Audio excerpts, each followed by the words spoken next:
The clock loomed in the corner, an almost menacing presence as I delved into the mystery. My uncle had always been an enigma historian with a taste for the macabre. I remembered his study, a labyrinth of dusty books and oddities, as the perfect place to start.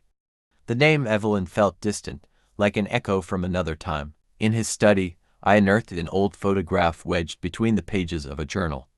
The sepia-toned image showed a young woman with striking green eyes, standing beside my uncle. Her face was radiant, but there was a tension in her posture, a stiffness that unsettled me.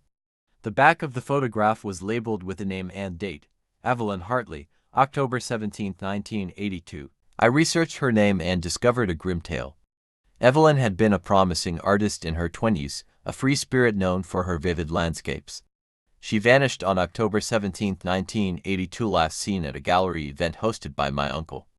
The police suspected foul play but could never prove anything. My uncle's name was mentioned briefly in the reports, but the trail went cold. My uncle's journal painted a darker picture.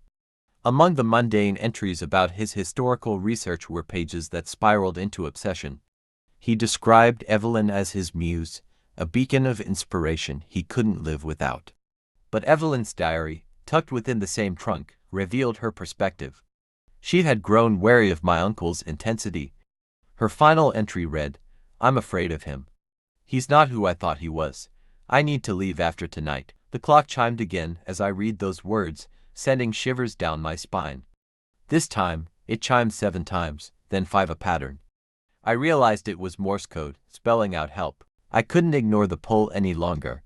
The whispers grew louder, guiding me to Evelyn's last known location, a sprawling Victorian house my uncle had owned.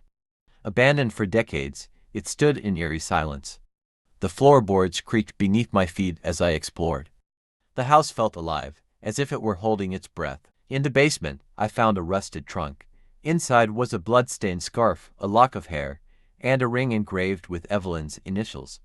As I reached for the ring, a surge of cold air wrapped around me, and the whispers turned into a wail. "He pushed me,